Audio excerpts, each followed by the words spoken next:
शनाया अपने कमरे में बैठे फोन चला रही थी कि उसकी नजर मर्सिडीज में घूम रही उसकी कजन पर पड़ती है और वो कहने लगी, यार इनके मजे हैं।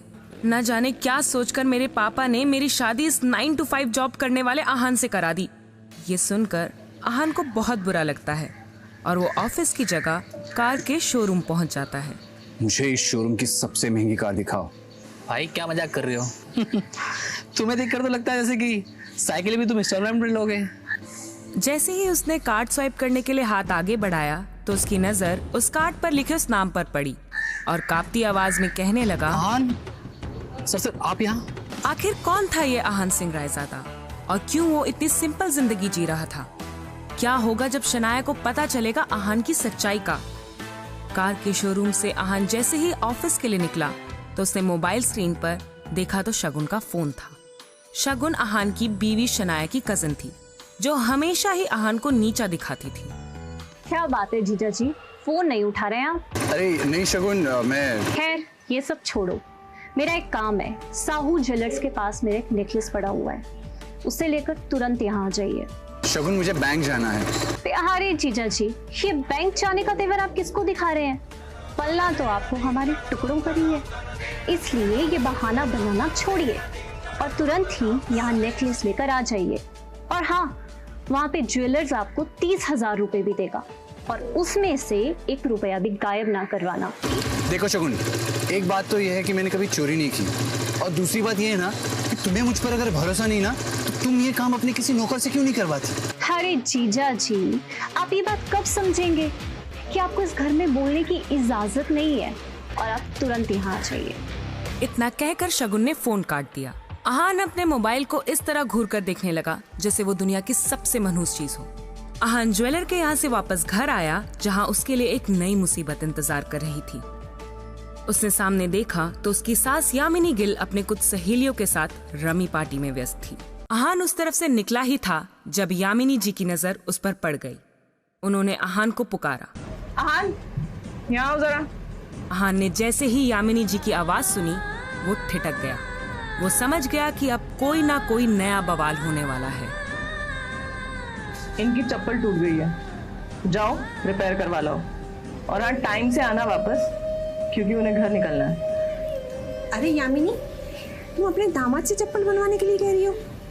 ये कुछ अच्छा नहीं लग रहा है, बुरा मत मानना। देखो क्या है ना, इसे ये सब काम करने में बहुत मजा आता है। तुम टेंशन मत लो, तुम सबके पास भी ऐसा कोई काम हो ना, दे देना, बहुत अच्छे से कर देगा। टूटी चप्पलें नहीं ठीक करवाएगा तो और क्या करेगा? काम धंधा तो करता है नहीं। पता नहीं कहाँ से मेरी बेटी के पल्ले पड़ गया निठल्ला। यामिनी जी ने जैसे ही अपनी बात पूरी की, उनकी सहेली ने आहान को उसकी टूटी हुई सैंडल की स्ट्रिप दिखाकर कहा, देखो बस इतना सही है, ये लो। इतना कहते हुए उन्होंने अपना सैंडल आहान के हाथों में पकड़ा दिया। आहान सर झुकाए उस सैंडल की तरफ देखने लगा। ना चाहते हुए भी आहान को ये काम करना पड़ रहा था और तभी उसकी बीवी शनाया का मैसेज आया। क्या आप मुझे ऑफिस लेने आ सकते हो? कुछ काम है अर्जेंट। ये मैसेज पढ़ते ही आहान के होठों पर स्माइल आ गई। वो अपने फोन के स्क्रीन पर लगी शनाया की तस्वीर देखकर मन में ही बोला, इतनी बेइज्जती के बाद भी अगर मैं इस घर में टिका हुआ हूँ तो सिर्फ इसलिए शनाया क्योंकि मैं आपको खोना नहीं चाहता। लेकिन ये सब भी अब ज्यादा दिन चलने नहीं दूंगा मैं। इतना सोचकर आहान ने बाइक स्टार्ट की और अब गिल कंस्ट्रक्शन के ऑफिस की तरफ निकल पड़ा। रास्ते में आहान को एक फूलों की दुकान दिखी।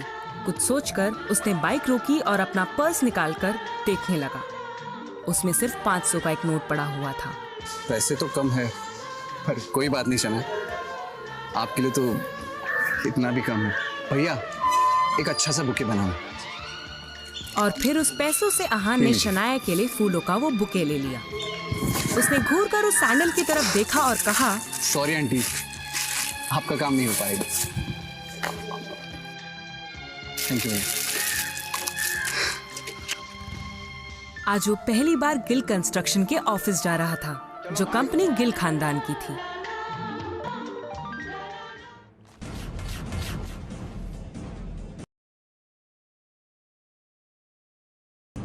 You bloody idiot!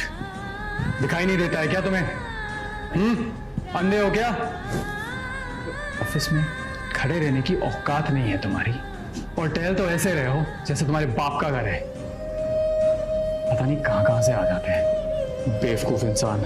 शायद मल्होत्रा ने भी उसके बदरंग कपड़ों से उसे नौकर या ऑफिस बॉय ही समझ लिया था। मल्होत्रा ने एक नजर नीचे पड़े बुके की तरफ देखा और फिर उसे अपने पैरों तले कुचल के बाहर निकल गया। उधर शनाया अपने कैबिन के शीशे के अंदर से ये नजारा देख रही थी। आंखों में आंसू लिए शनाया बस आहान को ही देखे जा रही थी। देव मल्होत्रा वहाँ से जा चुका था और तभी आहान की नजर शनाया पर पड़ी तो एक पल के लिए वो अपनी बेइज्जती भूल गया। वो शनाया की तरफ देखकर खुद से ही बोला, कितना प्यार करती है ना आप मुझसे।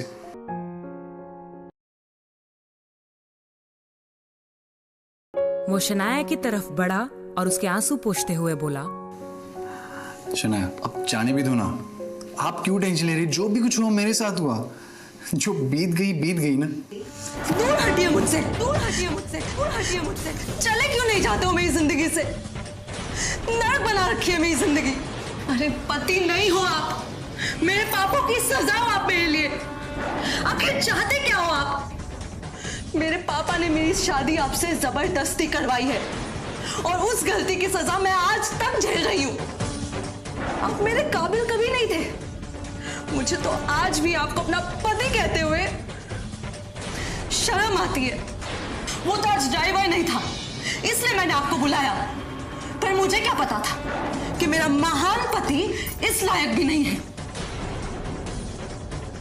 आज यहां अगर आपने मेरे इतने पुराने क्लाइंट मिस्टर मल्होत्रा को भी नाराज कर दिया।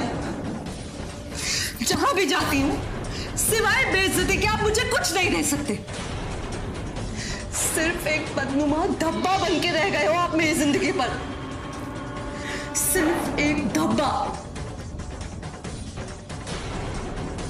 इतना कहकर शनाया कैबिन से बाहर निकल गई। आहान उसके पीछे दौड़ा। मल्होत्रा पहले से ही शनाया का इंतजार कर रहा था। फिर आहान के सामने ही शनाया अपने क्लाइंट मल्होत्रा के कार में बैठी और बिजनेस के सिलसिले में वहां से चली गई।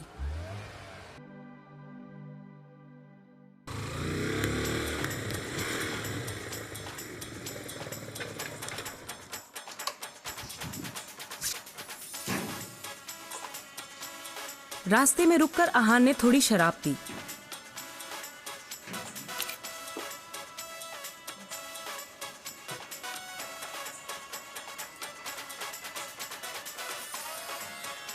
रात काफी हो गई थी। वो दुखी था। तभी अचानक ही आहान का मोबाइल बज उठा। उसने स्क्रीन पर देखा तो यामिनी जी का फोन था। फोन उठाते ही दूसरी तरफ से आवाज आई, कहाँ रह गए थे तुम? तुम्हें पता है तुम्हारी वजह से मेरी सहेलियों के सामने कितनी बेइज्जती हो गई है? मैं कब से तुम्हारा फोन ट्राई कर रही हूँ। कहाँ हो आप बताओगे? मैं बस शनाया को लेने गया था तो उसका फोन। शनाया को फोन दो, उसका भी फोन नहीं लग रहा है कब से। इतना सुनते ही आहान का सारा नशा गायब हो गया। वो चौंक कर अपनी सास यामिनी जी से बोला, शनाया तो मेरे साथ नहीं है, लेने गया था पर वो अपने क्लाइंट के साथ चली गई। क्या तुम्हारा दिमाग खराब है? इतनी रात हो गई और वो किसी क्लाइंट के साथ चली गई? जरूर तुमने ही कुछ गड़बड़ की होगी, तभी वो तुम्हें छोड़ के चली गई है।